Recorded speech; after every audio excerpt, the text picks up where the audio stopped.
Hey guys, Sean C. Phillips here, and I wanted to do a little review of the movie Creature. And, the movie did really pretty, like, it's apparently said to be one of the biggest box office failures of all time. And, I wanted to do a little review talking about it. I did go and see it. I wanted to support, I support independent horror films, especially when they come to theaters.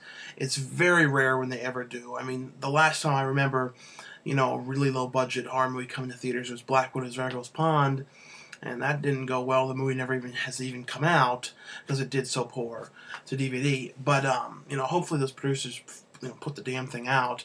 Even put it on CreateSpace. I love the movie, but as for talking about Creature, I thought Creature really wasn't a horrible movie.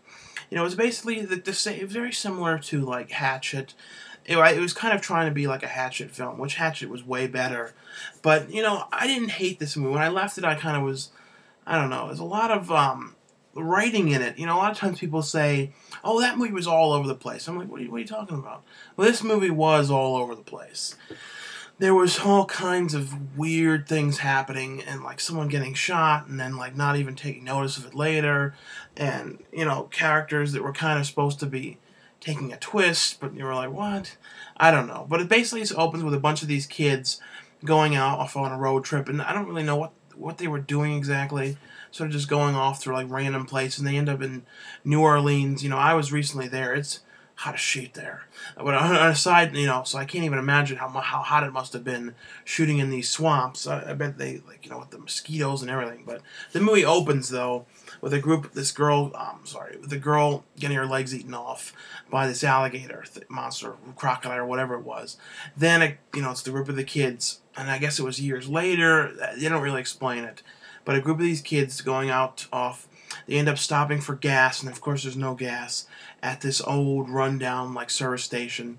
And Sid Haig plays the kind of owner of the service station. There's a bunch of weird people working there, real over the top weird people.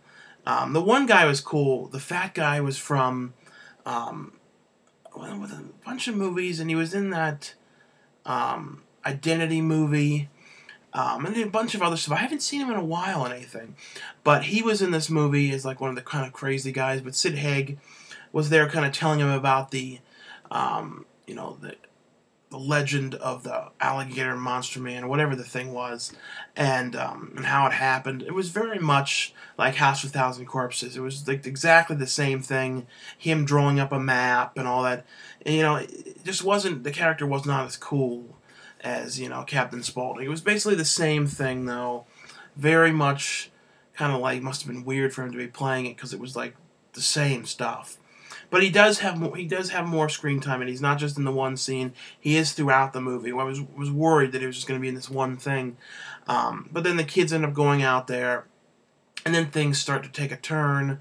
They start dying off one by one. I mean, the deaths were pretty good. They were not the greatest. Some of them were like looked a little poor. Some of the gore and stuff was kind of surprising. You could tell that this movie was made very low budget, but they, for some reason, decided to put this movie out wide with a wide release. I think 1,500 screens. You would never. I just can't believe that they decided to put this out wide. You would never see a movie like this. I mean, this is the kind of movie that's made for DVD, Blu-ray, Netflix, and streaming, and all that kind of stuff. I don't, and I love these kind of movies. I was glad to see it come out, but putting it out wide, you put it out in like select theaters, like art film. You put it out in an art theater, a couple little places. You go, oh, it's out in theaters. You may make a little extra money on it, but putting it out wide, I can't even imagine the marketing they must have spent to to play the ads all over the TV. And, I know Bucky Larson did really poorly as well.